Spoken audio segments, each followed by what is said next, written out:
conmigo allí, ¿verdad, hermanos? En Jueces, capítulo 7. Nosotros estuvimos viendo en los capítulos anteriores, específicamente la semana pasada, la manera tan usual en que Dios ha venido libertando al pueblo de Israel, y especialmente a través de jueces muy inesperados. Y uno de esos jueces inesperados es el que empezamos a estudiar el domingo pasado, precisamente, Gedeón. Nosotros vimos su llamado, que fue un llamado particular, su capacitación por Dios en una escuela que le llevó a él a tener y a desarrollar una confianza que no tenía en Dios, que le llevó más específicamente a conocer a Dios.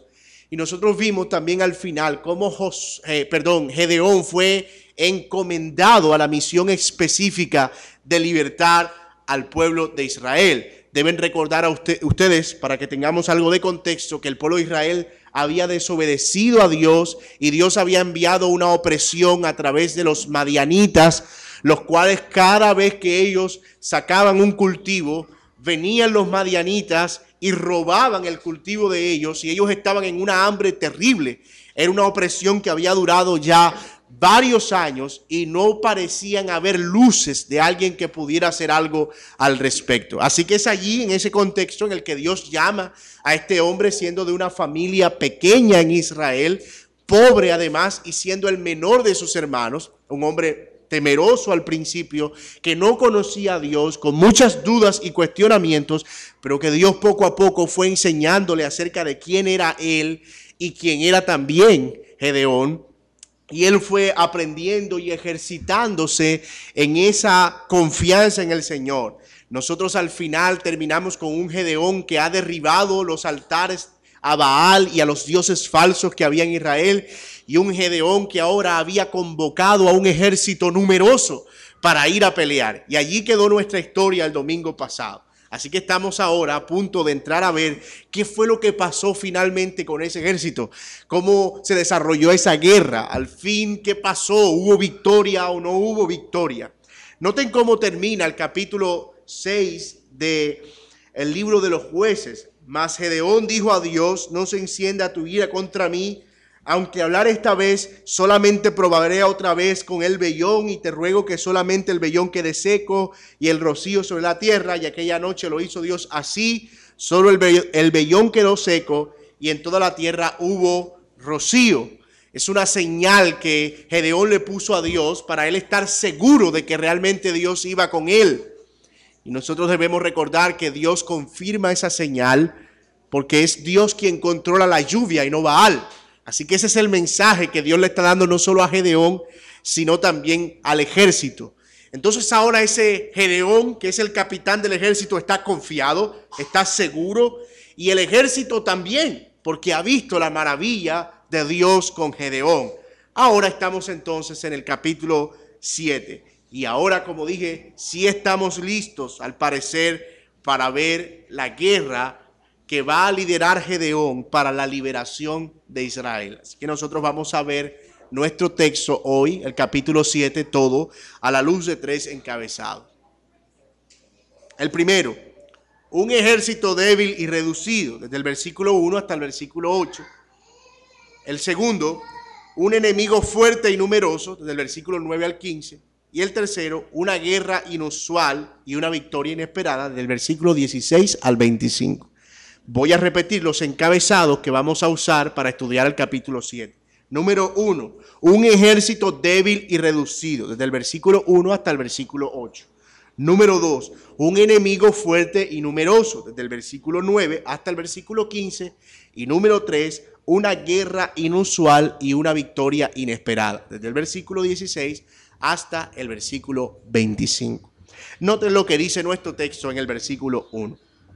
Levantándose pues de mañana Jerobbaal, el cual es Gedeón, y todo el pueblo que estaba con él, acamparon junto a la fuente de Jarot, y tenía el campamento de los madianitas al norte, más allá del collado de Moré en el valle. Y Jehová dijo a Gedeón: el pueblo que está contigo es mucho, para que yo entregue a los madianitas en su mano. no sea que se alabe Israel contra mí diciendo, mi mano me ha salvado. Ahora pues, haz pregonar en oídos del pueblo diciendo, quien tema y se estremezca, madrugue y devuélvase. Desde el monte de Galaad, y se devolvieron desde el pueblo 22,000 y quedaron 10,000. Y Jehová dijo a Gedeón, aún es mucho el pueblo, llévalos a las aguas y allí te probaré.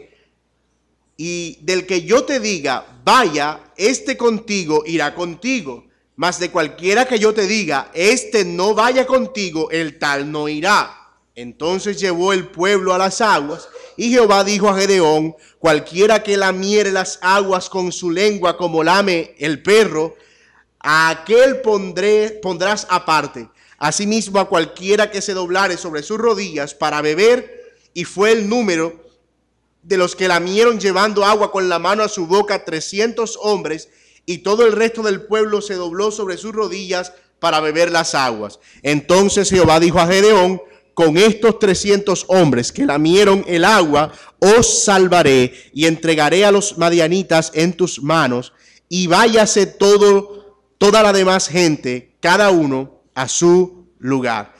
Y habiendo tomado provisiones para el pueblo y sus trompetas, envió a todos los israelitas, cada uno a sus tiendas, y retuvo a aquellos 300 hombres, y tenía el campamento de Madián abajo en el valle. Vamos a ver nuestro primer encabezado, un ejército débil. Un ejército débil. Nosotros vemos, hermanos, que no solo este ejército era débil, también Gedeón había sido escogido en debilidad. La Biblia dice, como lo mencionamos al principio, que él era de la familia de Manasés y el menor de la familia de Manasés. Así que era alguien que no tenía el prospecto de ser un líder. Así que no nos asustemos ahora que estamos viendo aquí un ejército reducido. Recordemos que es Dios finalmente quien está trabajando aquí y no nosotros. Nosotros vemos, hermanos, que Dios reduce aquí el tamaño del ejército. Y el propósito de Dios parece extraño. Esto parece ir incluso contra cualquier regla que nosotros viéramos acerca de la guerra. Si nosotros tuviéramos que pensar acerca de cómo se debe pelear una guerra, uno debería llegar a la conclusión de que entre más hombres tengan, mejor. Pero aquí Dios está haciendo exactamente todo lo contrario. Y hay una razón para eso. La razón está en el texto. Miren lo que dice. Para que Israel no se ensoberbezca diciendo, contra mí mi mano me ha salvado. La razón por la que Dios no quiere un pueblo o un ejército de 32,000 es porque no quiere que si ganan digan, es que imagínate, tremendo ejército, 32,000. Así que esa es fundamentalmente la razón por la que Dios reduce el ejército. Él mismo había dicho eso por boca de Moisés en su ley en Deuteronomio 9, del 4 al 5. Leemos, no pienses en tu corazón cuando Jehová Dios, tu Dios los haya, hablando de los enemigos, echado delante de ti diciendo, por mi justicia me ha traído Jehová a poseer esta tierra, pues por la impiedad de estas naciones Jehová las arroja de delante de ti. No por tu justicia, ni por la rectitud de tu corazón entras a poseer la tierra de ellos, sino por la impiedad de estas naciones, Jehová tu Dios las arroja de delante de ti, y para confirmar la palabra de Jehová que él juró a sus padres, Abraham, Isaac y Jacob.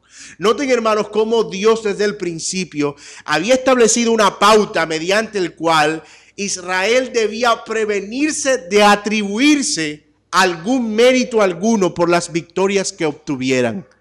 Pero nosotros vimos en repetidas ocasiones cómo Israel fallaba en esto y continuamente terminaba alabándose a sí mismo o en su defecto alabando a otros dioses como si los otros dioses fueran los que le sostuvieran. Mis hermanos, no cabe duda que así como Israel, nosotros también somos rápidos para olvidar lo que somos y también quién es Dios. Y pronto, muy pronto, más pronto de lo que nosotros lo imaginamos, estamos atribuyéndonos a nosotros mismos ganancias que no son nuestras, méritos y logros que no son nuestros. Dios conoce nuestros corazones y Él sabe que necesitamos una dosis diaria del Evangelio. Esa dosis que nos recuerde a nosotros que nosotros en realidad, si algo merecemos, es el juicio y el castigo divino por nuestro pecado, pero por la gracia y la misericordia de Dios, lo que hemos recibido es su perdón y su misericordia, su justicia. Hemos recibido su recibimiento en su regazo como sus hijos. Así que, hermanos, el Evangelio nosotros lo necesitamos diariamente, porque el Evangelio nos está recordando diariamente esta verdad, que nosotros no ganamos nada por nuestros propios méritos, sino que todo lo que recibimos, lo recibimos por la bendita gracia de nuestro Dios, por la bendita y suficiente gracia de nuestro Dios. Dios usa a veces, hermanos, ciertas situaciones en nuestra vida y nosotros somos rápidos, como lo dije, para darnos cuenta o para perder de vista más bien que es Dios quien está obrando y no nosotros. Que es Dios quien está trabajando y no nosotros en nuestras propias vidas. Y eso debe, hermanos, estar en nuestra mente de manera continua. Porque eso nos va a llevar a nosotros a vivir siempre de manera arrogante si no lo vemos con claridad. Siendo orgullosos, no solo con nosotros hacia Dios, sino con nosotros hacia otros hermanos. Cuando nosotros asumimos esa actitud de creer que los logros que obtenemos, las cosas que vienen para nuestra vida, las cosas que nosotros alcanzamos son por nuestro propio esfuerzo y por nuestros propios méritos, cuando no salgan como nosotros lo esperamos, vamos a sufrir más fuertemente el fracaso. Y vamos a sentirnos decepcionados de nosotros mismos. Y vamos a sentir que no somos buenos para nada. Y algunas personas incluso terminan tomando decisiones catastróficas como adiós mundo cruel y se suicidan y dicen porque yo no sirvo para vivir en este mundo. Eso soy muy importante y valioso para estar aquí. Y he fracasado. Entonces de alguna manera esto nos previene a nosotros del fracaso. ¿Por qué? Porque cuando algo no sale como nosotros lo planeamos, como no fue en nuestras fuerzas ni en nuestra voluntad, entonces podemos descansar diciendo, ok, ha salido como el Señor lo ha querido. Ha sido conforme a la voluntad de Dios y no conforme a nuestra voluntad. Y eso es un gran beneficio para nosotros. Un gran beneficio. Ahora, ¿cómo reduce Dios a ese pueblo? Dios pudo haber dicho simplemente, y eso es algo curioso, ¿verdad? Desde el principio, Gedeón, apártate a 300 de eso y vete con los 300 y pelea. Pero no, Dios usa dos métodos un poco extraños. Bueno, el segundo, más extraño que el primero. En primer lugar, Dios usa una antigua ley que él había dado para la guerra a los israelitas. En Deuteronomio 20, Dios dice cuáles iban a ser las leyes para la guerra, y allí en esas leyes hay unas prohibiciones o unas excepciones acerca de quienes debían participar o no en la guerra. Él dice, si hay un hombre que ha plantado una viña, no vaya a la guerra para que pueda disfrutar de la viña y no otro. Si hay alguien que recién se ha casado, no vaya a la guerra para que otro no disfrute de su esposa recién casado. Muriendo, obviamente. O si alguien tiene alguna calamidad o algún problema, tampoco vaya a la guerra. Pero hay una excepción también en Deuteronomio 20 que tiene que ver con la valentía y que tiene que ver con la decisión de salir e ir a pelear, con la competencia. Dice en el versículo 8 del capítulo 20 de Deuteronomio, en esa ley para la guerra, que si hay alguien que tiene miedo, que si hay alguien que es pusilánime, que es débil, que tampoco vaya. Que tampoco vaya a la guerra. Y es obvio. El Señor explica allí en ese pasaje que es porque su debilidad y su temor puede ser contagioso para los otros del ejército y puede ser una catástrofe. Eso es una realidad, ¿verdad? Nada es tan contagioso como el bostezo y el miedo.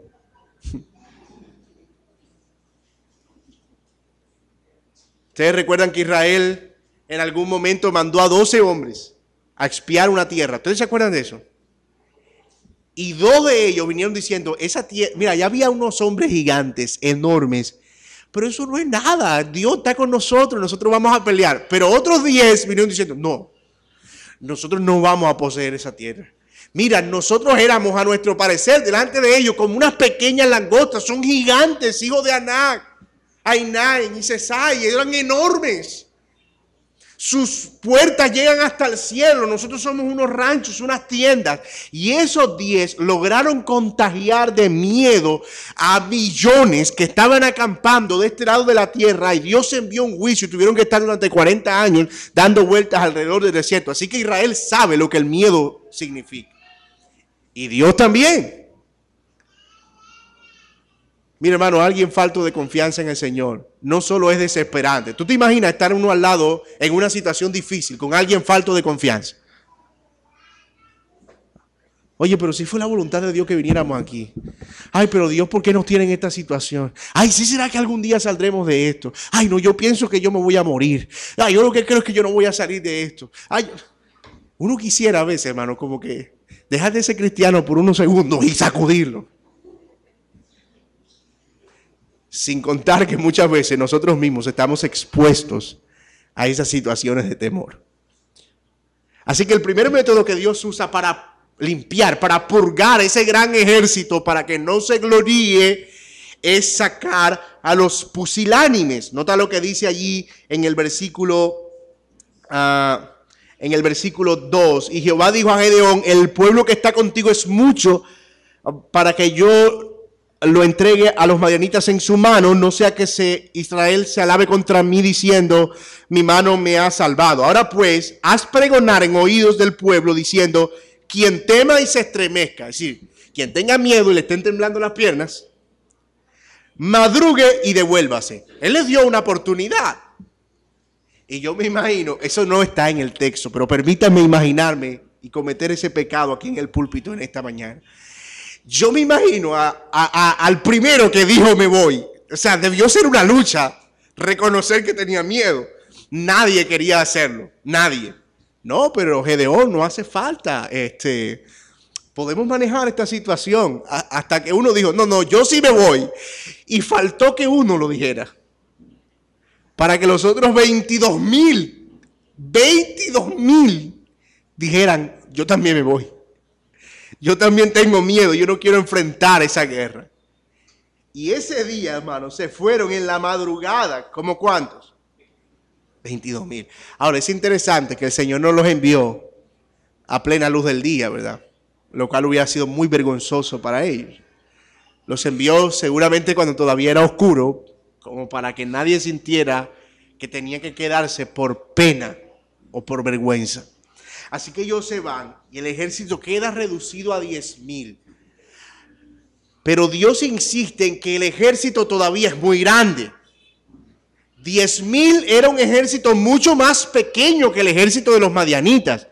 Además, recordemos que no eran precisamente militares adiestrados, ni tampoco tenían armas de guerra como los madianitas, que tenían caballos y carros. Camellos, sobre todo. Pero Dios decide que todavía el pueblo es muy numeroso. Definitivamente Dios quiere estar seguro que cuando suceda la guerra y ganen, no quede la menor duda de que fue Él. Que no quede ni la menor duda. Así que reduce el número a 300. ¿Cómo? Con un método algo extraño. Bastante extraño, por cierto. Excéntrico. Dios le dice a Gedeón: llévate a todos los que te quedaron para el río o para la orilla de las aguas. Y cuando estén ahí, todo aquel que se agache y con la mano coja agua para tomar, lo apartarás a un lado. Pero todo aquel que doble sus rodillas, que era algo así como todo aquel que se ponga cómodo, despojándose de todas sus cosas, para sentarse al lado del río, tú lo vas a poner al otro lado. Ahora, no hay indicios en el texto que nos digan a nosotros que tomar agua así es signo de valentía en comparación con sentarse para tomarla. O sea, nosotros no podemos aquí empezar a suponer lo que el texto no está diciendo. Porque han habido muchas especulaciones alrededor de esto. Hay quienes han dicho, no, lo que pasa es que aquellos que se doblaban era porque no se quitaban la espada. Entonces, como no podían doblarse, sentarse porque tenían la espada, la tomaban así y eso significa que eran más apercibidos que los otros. No, es que el texto allí no nos está diciendo nada de eso. Eso serían solo suposiciones. Lo que nosotros vemos aquí, que quien está escogiendo a esos 300 hombres es Dios. Es Dios quien le dice a Gedeón, aparta a estos y aparta a estos otros. Gedeón no tiene ningún criterio allí y parece que tampoco hay otro criterio más que la simple soberanía de Dios. Y yo sospecho que entre esos 300 habían hombres muy buenos peleando, pero otros muy malos. Esos 300 eran aleatorios, pero eran los que Dios había escogido. Eran los que Dios había dicho, estos son los que se van a quedar contigo. Así que vamos a resistir la tentación de tratar de interpretar de ese pasaje lo que ese pasaje no está diciendo. Y vamos a ver más bien lo que el texto nos da como información. Y es que Dios es quien está escogiendo a estos 300. Ahora, hermanos, yo debo decir que estos 300 no tienen nada que ver con los 300 espartanos de la película. Para que nadie se le esté yendo la mente por allá, que es que como 300 y pelearon. Y claro, ahí fue que inspiraron esa película. No. Así que ahora el ejército está justo en el número en el que Dios quiere que esté. ¿Y sabe cuánto se redujo el ejército? No mucho, el 99%. No mucho.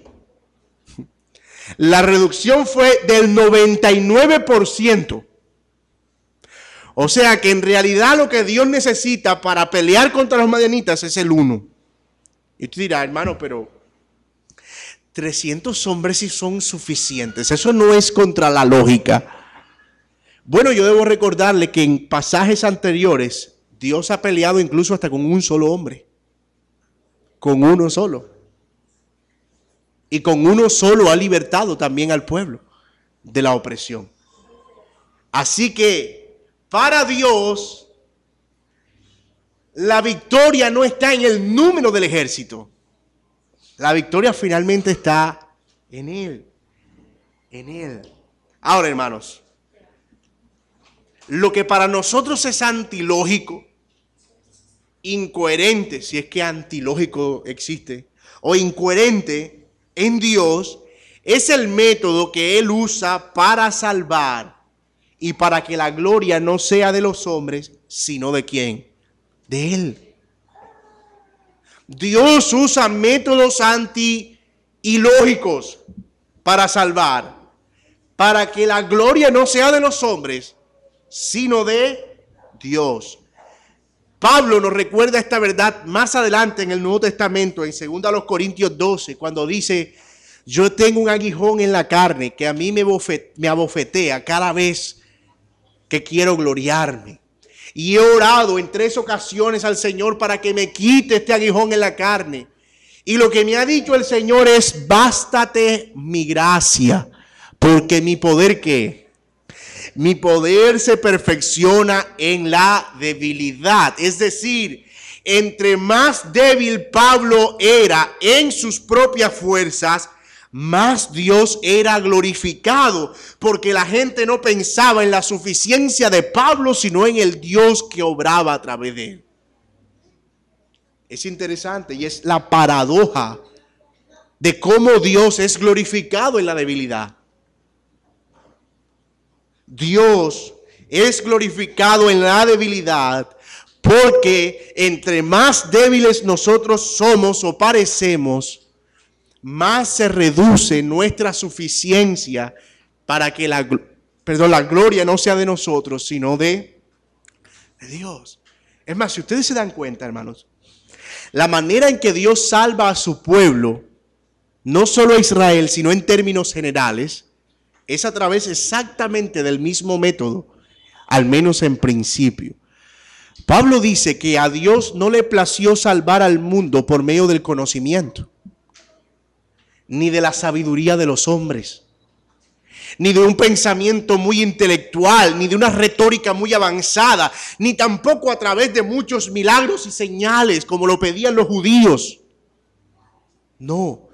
A Dios le plació salvar al mundo a través de un mensaje incoherente, que esa es la palabra que se utiliza en 1 Corintios para referirse a la locura o a la incoherencia de la predicación de la cruz.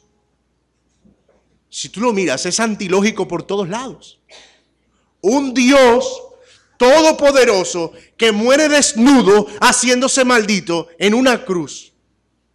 Eso suena antilógico, pero es la manera en la que Dios obra por medio del Evangelio. Así que esto que nosotros estamos viendo en Jueces no es más que un anticipo, no es más que un anuncio un poco distorsionado todavía, pero que va haciéndose cada vez más claro en la medida en que avanza el Antiguo Testamento, llegamos al Nuevo, y cuando vemos por fin a Cristo venir y morir por nuestro pecado, entonces decimos, ok, ahora entendemos. Dios no nos está salvando a nosotros por medios convencionales. Dios nos está salvando a nosotros por medios ilógicos, contra la lógica, o al menos contra nuestra propia lógica. Esa es la razón, hermanos, por la que Dios usa incluso entre nosotros a medios débiles o situaciones, más bien para llevarnos a nosotros a la debilidad, a fin de que podamos descansar plenamente en Cristo Jesús. Nuestras fuerzas en el andar no provienen de nosotros. Y esto es cierto. No solo al respecto de nuestra salvación, sino de nuestra santificación. Piénselo bien, nosotros no somos salvos por nuestras propias fuerzas. E incluso la santidad no pudiera darse solamente con nuestras propias fuerzas. Porque aunque nosotros participamos, Dios es quien produce en nosotros el querer como el hacer por su buena voluntad. Para que, como está escrito, el que se gloría, ¿qué? Gloríese en el Señor y solamente en el Señor. Es decir, que Dios está obrando todavía entre nosotros exactamente de la misma manera. Dios es quien nos salva, Dios es quien produce en nosotros el deseo para que nosotros hagamos su voluntad y vivamos una vida santa. Al final de todo esto, nadie podrá llegar a la gloria diciendo, Señor, tú te fajaste conmigo, escogiéndome. Pero Señor, no te equivocaste, mírame. He sido ejemplar, he sido un creyente fino, refinado. Señor, definitivamente yo me merecía el cielo. Estoy donde debo estar. Hermano, tú no vas a ver eso en el cielo. Te lo aseguro. Y yo quiero que entendamos eso, hermano. Porque debemos quitar de nuestra mente esa idea que a veces es hasta inconsciente. Otros la hacen un poco más explícita. Hermano, ¿cómo está? No, aquí, hermano, batallando por esta salvación. A ver si de pronto la agarro y la gano. A ver si al final Dios me da algo. Mira, mi hermano, nosotros no podemos en nuestras fuerzas, por muy grandes que sean. Y es por eso que Dios nos humilla en el Evangelio de esa manera. Dios pisotea el orgullo del hombre. Le dice, tú no puedes en tus fuerzas. Es más, no solo no puedes, vas a ser condenado por eso, por no poder. Tú me necesitas a mí. Necesitas venir en arrepentimiento y fe. Y mi hermano, bendito sea Dios por eso. Porque si descansáramos en nuestro propio orgullo, ¿sabe hace cuánto estuviéramos acabados? Muchísimo tiempo, si es que hubiésemos llegado a existir. Pero gracias a Dios que Él usa medios para llevarnos a Él una y otra vez. Permanentemente Dios nos está humillando. Y digo esto en el buen sentido, ¿no? Dios está produciendo en nosotros humildad para que suene más evangélico. Él nos está humillando. Una vez yo predicaba esto y una muchacha al final me mandó a decir, ella nunca me lo dijo personalmente. Me mandó a decir que lo que no le gustaba a ella del evangelio era esa parte en la que Dios humillaba al hombre. Porque ella no está para que nadie la humille. Ok.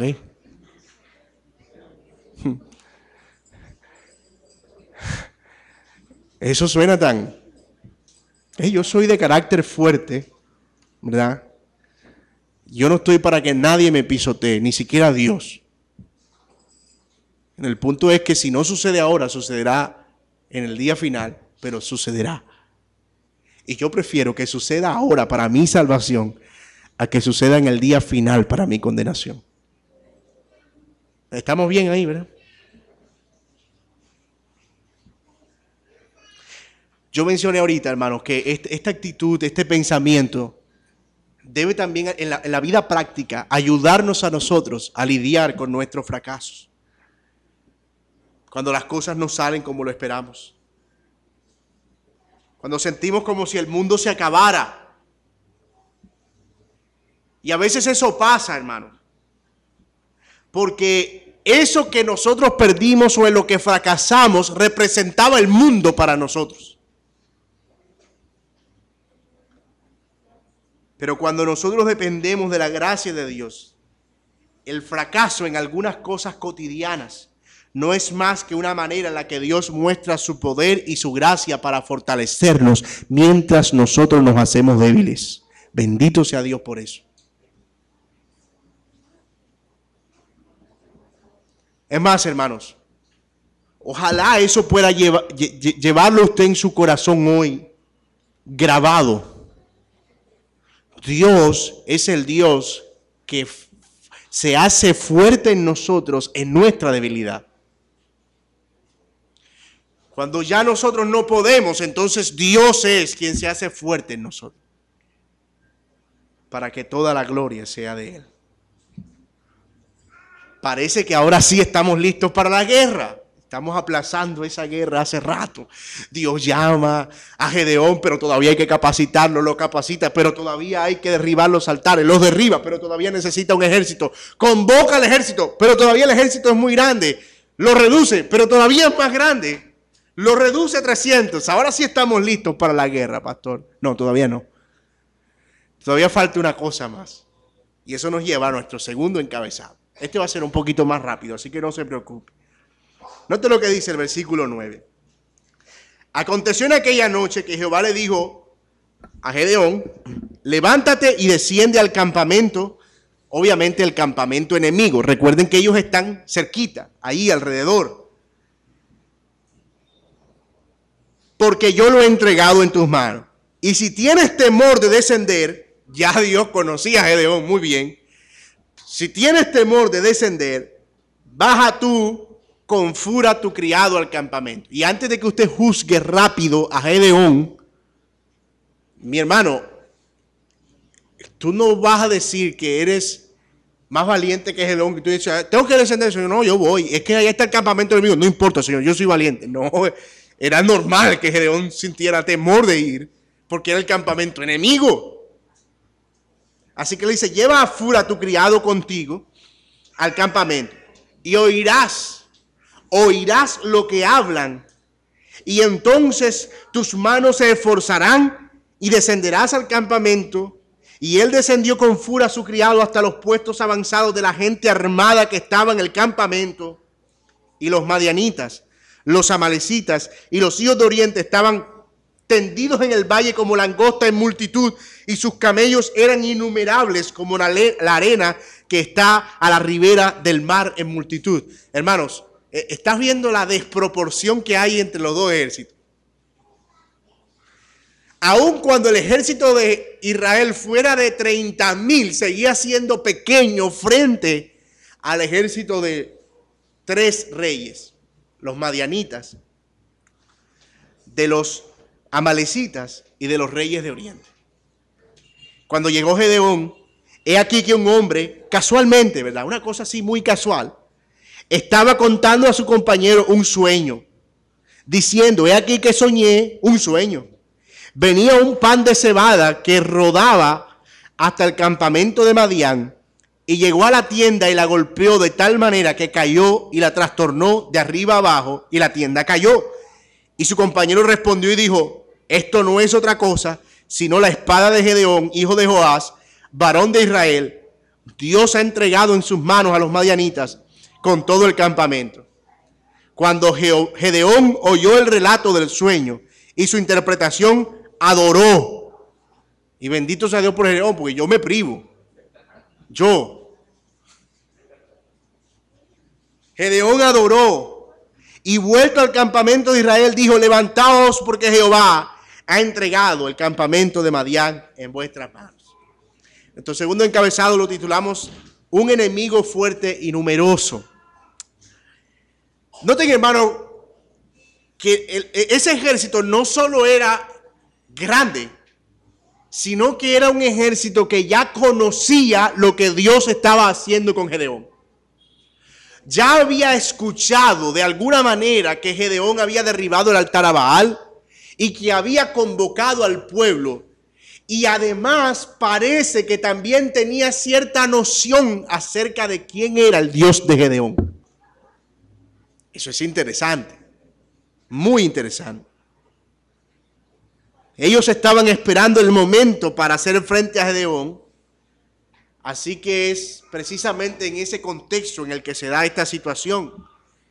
Dios todavía tenía algo que mostrarle a Gedeón, una muestra de que Él es un Dios confiable, de que Él es un Dios en el que se puede confiar en medio de la debilidad. Gedeón cobró aliento al escuchar todo lo que él escuchó, que a nosotros nos parece algo muy casual. O sea, Gedeón llega y casualmente ese hombre había soñado anoche un sueño que casualmente era un pan, que casualmente llegaba y destruía el campamento, y casualmente hay un intérprete ahí que interpreta casualmente todo lo que ya Dios le había dicho a Gedeón que iba a hacer. Nosotros obviamente sabemos que eso nada era casual, que Dios había preparado todo para darle un mensaje de aliento a Gedeón. Ahora, hermano, yo sé y yo me pregunto también, como usted, ¿y por qué Dios no le dijo eso a Gedeón simplemente? Gedeón, he aquí como pan de trigo, tú rodarás por la montaña y golpearás el campamento de Madián y yo los entregaré en tu mano. Ve con tu fuerza porque yo estoy contigo. ¿Pudo haberlo hecho Dios de esa manera? Claro que sí, pero no podemos negar, hermano, que esta forma fue mucho más astuta. Porque esta forma no requería una prueba. Esta forma no requería que Dios le comprobara a Gedeón que eso era así. Ya era una comprobación en sí mismo de que él lo iba a hacer. Y era una comprobación no solo en Gedeón, sino en sus enemigos.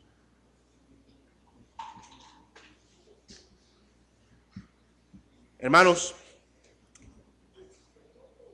lo interesante de esta porción aquí es cuando el texto nos dice que Gedeón cobró aliento.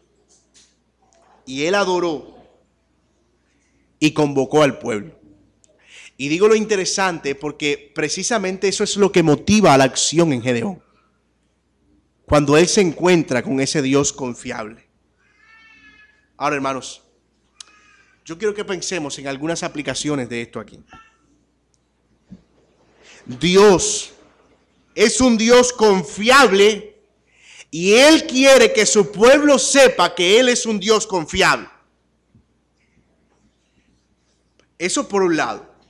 Por otro lado, la confianza en Dios está ligada a sus promesas y a su palabra. Es decir, la razón por la que Dios o Gedeón estaba confiando en Dios o Dios estaba haciendo de confianza para Gedeón es que Dios estaba confirmando su palabra. Dios estaba mostrándole a Gedeón que su palabra era incuestionable, que su palabra era firme. Y hermanos, eso es necesario para todos nosotros en este andar cristiano. Nosotros necesitamos saber que Dios es confiable para nosotros.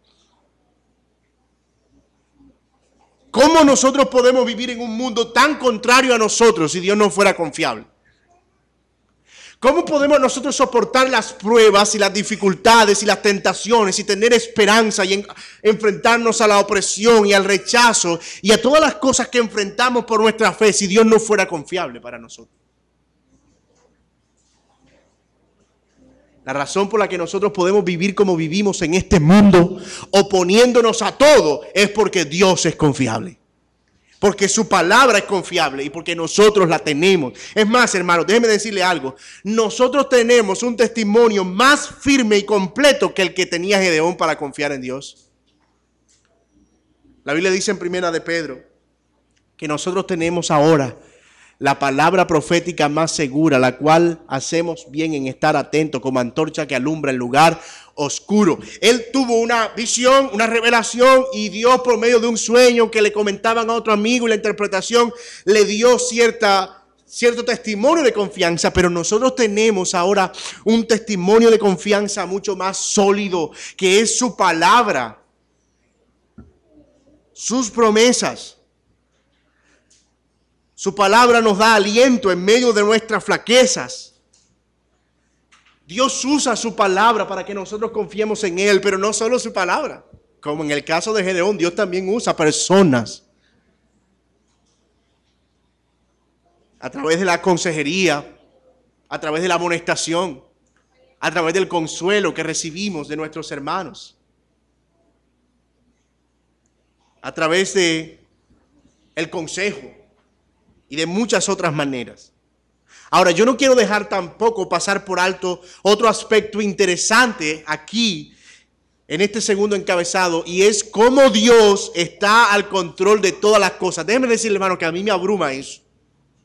Me abruma saber que cuando yo me subo al carro, la persona que está al lado mío está dentro del control soberano de Dios. Que cuando yo estoy en una fila de banco, la gente que está delante y detrás no está allí por una casualidad.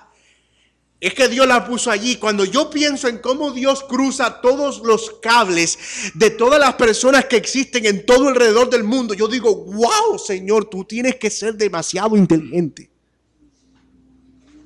y grande y poderoso y soberano para controlarlo todo. Yo no vivo una vida de casualidad, ni tú tampoco, mi hermano. Ni la gente que te encuentra, ni la gente que conoce, ni las personas que Dios te pone enfrente. Por eso nosotros aquí en la clase de evangelismo estamos diciendo, hermano, ora para que el Señor te dé oportunidades de evangelizar. ¿Por qué? Porque como Dios lo controla todo, Dios te puede poner enfrente de personas para que tú le compartas el evangelio en cualquier situación. Hermano, yo estoy siendo muy emocionalista, a usted tampoco le abruma eso. O sea, ¿qué piénselo? La gente que tú te encontraste hoy, la que te encontraste ayer, la persona que vas a saludar mañana, la gente con la que tú te relaciones. Todo eso está dentro de ese plan. Hermano, ¿usted cree que Gedeón llegó ahí y es que casualmente ese hombre había soñado eso esa noche? ¿Quién fue el que le puso ese sueño en la mente al hombre? Obviamente Dios. ¿Y quién lo puso a conversar justo cuando Gedeón estaba oyendo? Obviamente Dios. ¿Y quién le dio la interpretación al otro hombre? Obviamente Dios. Dios estaba controlando incluso las palabras de aquellas personas que estaban hablando al lado de Gedeón. Y si nosotros empezamos a ver a ese Dios soberano que lo controla todo, hermano, nosotros empezamos a vivir una vida mucho más consciente de su presencia en todo lugar. Y en todo momento nosotros alabaremos su nombre. Lo que pasa es que a veces nosotros creemos que Dios solo nos controla cuando estamos aquí en la iglesia. Oye, qué bendición. Preciso, hoy la palabra que llevó el pastor era la palabra, ¿verdad? Dios es tremendo. Bueno, eso nos pasa solo en la iglesia. Yo no quise dejar pasar la oportunidad para mostrar a este Dios soberano que lo controla todo, absolutamente todo. Y eso debe abrumarnos, hermano. Eso debe abrumarnos a nosotros. Así que la noticia aquí no es el tamaño del ejército, sino la confianza que Dios le transmite a Gedeón de que Él está de su lado. Y mi hermano querido, créeme que con esa confianza, Gedeón se podía enfrentar a un ejército de 1,000,000 si estaba enfrente de 1,000,000. Porque ahora él tenía una confianza enorme en Dios. Y es por eso que nosotros podemos avanzar también en este mundo hacia la gloria, sabiendo que nada nos puede separar del amor de Dios, ni principados, ni potestades, ni ángeles, ni lo presente, ni lo porvenir. Que ninguna cosa creada nos puede separar del amor de Dios. ¿Por qué? Porque sabemos que Él está con nosotros. Y si Él es con nosotros, dice la Biblia en el Nuevo Testamento, ¿quién contra nosotros? ¿Se oyó eso, hermano? Si Dios es por nosotros, ¿quién puede estar contra nosotros? Ahora sí, llegamos al momento de la guerra. Versículo 16.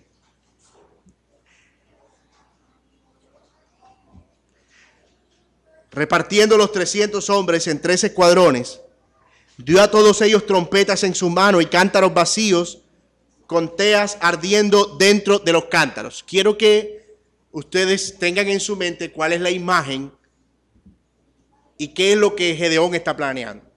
Cuando se habla de teas ardiendo, se está hablando de un manojo, de algo que ardía. Parece que era una especie de planta que ardía, pero ellos la metieron para que no se viera en unos cántaros, obviamente boca abajo. ¿Se entiende? De modo que podía entrarle el oxígeno suficiente para que estuviera prendido, pero para que no se viera la luz. Y ellos avanzan en 3 frentes, 100 por un lado, 100 por el frente y 100 por el otro lado. Y el plan era que a la orden de Salomón en la noche, ellos quebraran al mismo tiempo el cántaro. Tú te imaginas el estruendo. ¡Pra! Y que inmediatamente quebraran el cántaro, todos vieran las teas ardiendo inmediatamente. Y dar la sensación de que eran un ejército más numeroso del que realmente eran. Miren lo que dice el versículo 17. Y les dijo, mírenme a mí y hagan como hago yo. He aquí que cuando yo llegue al extremo del campamento, haréis vosotros como hago yo. Yo tocaré la trompeta y todos los que estarán conmigo, y vosotros tocaréis trompeta. Y las trompetas alrededor de todo el campamento, y diréis, por Jehová y por Gedeón. Ahora, ¿por qué dice Gedeón que deben decir por Jehová y por Gedeón y no solo por Jehová? ¿Acaso se le están subiendo los humos a Gedeón? No, lo que pasa es que ya ese ejército sabía que Dios estaba con Gedeón. Así que cuando ellos dijeran por Jehová y por Gedeón, ellos no iban a tener duda que era el ejército de Gedeón y que además Dios estaba con ellos. Si ya ellos de por sí tenían miedo, porque imagínate, tú le dices a un niño, mira, si tú no te duermes esta noche te va a coger el coco. Y en la noche cuando él está dormido se le aparece a alguien haciéndole una broma y le dice, soy el coco. El ejército tiene miedo porque Gedeón viene en el nombre de Dios a destruirlo. Y de repente el ejército en medio de todo esto dice, por Jehová y por Gedeón. Imagínate, eso tenía que ser un estruendo muy grande. Así que dice, llegaron pues, y los 100 hombres que llevaban consigo al extremo del campamento, al principio de la guardia de la medianoche, cuando acababan de renovar los centinelas, tocaron trompeta y quebraron los cántaros que llevaban en su mano. Nota el otro elemento de la estrategia. Primero el factor sorpresa.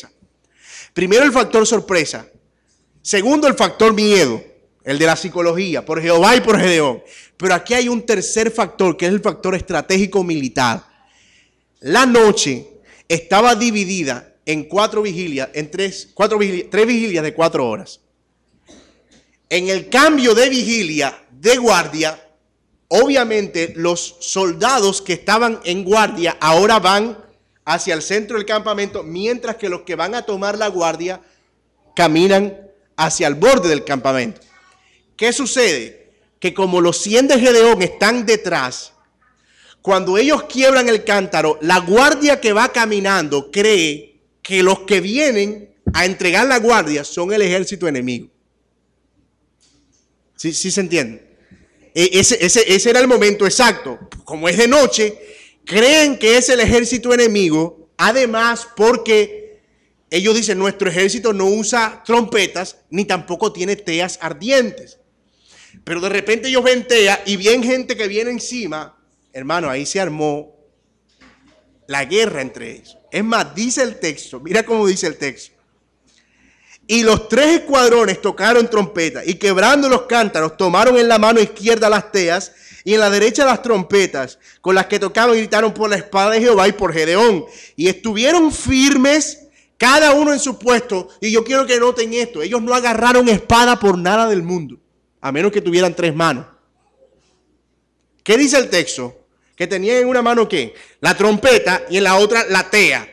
El autor quiere dejar claro que ellos no agarraron espada nunca. Ahora, eso es importante y lo vamos a ver por qué.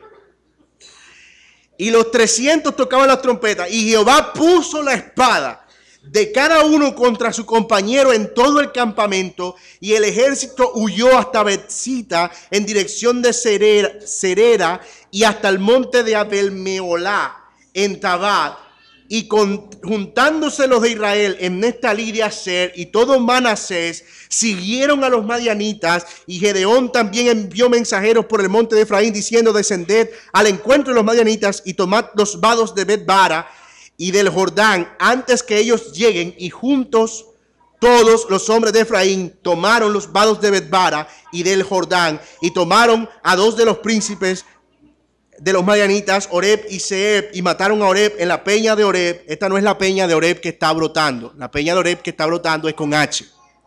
En la peña de Oreb y Zeeb, y lo mataron en el lagar de Zeeb. Y después que siguieron los madianitas, trajeron las cabezas de Oreb y Zeeb a Gedeón al otro lado del Jordán. ¿Qué sucedió? Sucedió lo que nosotros esperábamos. Una guardia se enfrenta con la otra guardia, y no eran 3 ni 4 soldados, eran muchos. Y empezaron en la noche, sin distinguirse el uno del otro, a matarse entre ellos. Hubo tan grande confusión que a ellos no les quedó otra que salir por el único espacio donde no habían teas ardientes.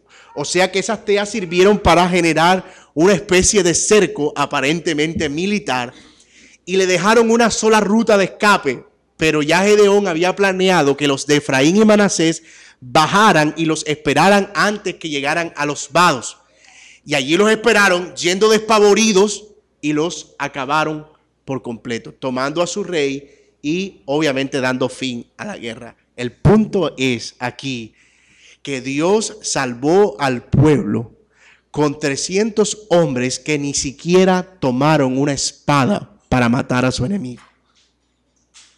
Hermano, si a usted no le emociona eso, yo no sé a usted qué le emociona. Si a usted no le emociona eso, nunca vaya a cine, no vea película, no. Hermano, nosotros estamos viendo aquí a Dios salvando a través de un pueblo débil, un ejército reducido, pero era sin duda su mano poderosa la que estaba obrando. Dios estaba librando al pueblo, y para que no cupiera la menor duda, ninguno de ellos tuvo que disparar ni una sola flecha, ni usar ni una sola espada. El Dios que salva a un pueblo sin que el pueblo haga nada. ¿A usted eso le suena familiar, hermano? El Dios que salva a un pueblo sin que su pueblo tenga que hacer nada. Solamente un hombre liderando a ese pueblo. Mis hermanos, esa es la historia de la redención. Es la historia de la Biblia. Es Dios salvando a su pueblo una y otra vez hasta salvarlo definitivamente, sin que nosotros tuviésemos que hacer absolutamente nada. Ni tú ni yo disparamos una sola espada contra nuestro enemigo. Por eso es que nosotros debemos dejar eso de, es que el diablo ven, porque tú eres mi enemigo, yo te voy a enfrentar y yo... Nuestra guerra, nuestra lucha, nuestro enemigo, el pecado, la muerte, Satanás, el juicio, todo cuanto teníamos en nuestra contra, dice Colosenses, toda acta de decretos que nos era contraria a nosotros, Cristo la hizo pedazos en la cruz del Calvario. De modo, hermanos, que ahora no tenemos enemigos en nuestro derredor, al menos no enemigos que puedan apartarnos y separarnos del amor de Dios, porque Él ha peleado la guerra que nosotros no podíamos pelear y ha ganado la victoria que nosotros no podíamos ganar, y la ha ganado en debilidad, para que la excelencia del poder no sea de los hombres, sino de ¿quién? De Dios. Algunas aplicaciones prácticas, hermanos, y con esto cerramos. La primera de ellas es la más obvia en el texto. Y es que definitivamente, hermanos, nuestro Dios es un Dios que salva con muchos o con pocos. Pero es un Dios que es glorificado al salvar con pocos y con debilidad. Y eso debe llevarnos a nosotros a pensar que en realidad estar debilitados no es necesariamente algo malo para nosotros.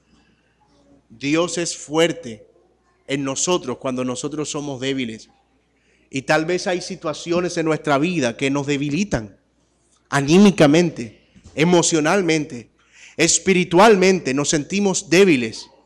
El pecado suele debilitarnos a nosotros cuando caemos en pecado. Cuando caemos en una conducta pecaminosa que sabemos que ha ofendido a Dios, pareciera como si perdiéramos el ánimo y el deseo de poder caminar. Pero hermanos, es precisamente en ese estado de debilidad donde Cristo brilla con mayor esplendor, porque es donde podemos correr a Él en arrepentimiento y fe y ser fortalecidos. La segunda aplicación práctica que nosotros podemos inferir de este pasaje y que tiene que ver más con nuestro segundo encabezado, es que nuestro Dios es soberano y Él lo controla todo. Y en eso de ser soberano y controlarlo todo, Él es un Dios digno de confianza para nosotros. Todos los planes de Dios están bajo su estricto control. Mi querido hermano, a Dios nada se le ha salido de las manos. Nada al Señor se le ha salido de las manos, incluso cuando parece que sí. Incluso cuando estamos seguros que sí. Señor, yo creo que esta vez, Señor, me dejaste. Que Dios guarde nuestros labios de tal blasfemia, mi hermano. Porque nuestro Dios es un Dios digno de confianza. Y esa confianza está ¿dónde? En su bendita palabra. Y en tercer lugar, hermano, Dios es un Dios que pelea por su pueblo. Dios es un Dios que liberta a su pueblo. Dios es un Dios que está por aquellos que Él ama, que los defiende, que los guarda del mal. Es por eso que nosotros podemos orar en el Padre Nuestro diciendo, guárdanos de la tentación y líbranos del mal, porque Dios puede hacer eso. Y mis hermanos, qué bueno es confiar en un Dios confiable, pero que además está por nosotros, en favor de nosotros, que pelea por nosotros, pero que ha peleado la más importante batalla, la más importante guerra, la definitiva, la que nosotros no podíamos pelear, habiéndonos redimidos de nuestro pecado en la cruz del Calvario y habiéndonos prometido una victoria definitiva y eterna, en donde estaremos con Él, disfrutando de su presencia en alabanza por los siglos de los siglos. Bendito sea Dios por eso, hermano. Oremos esta mañana.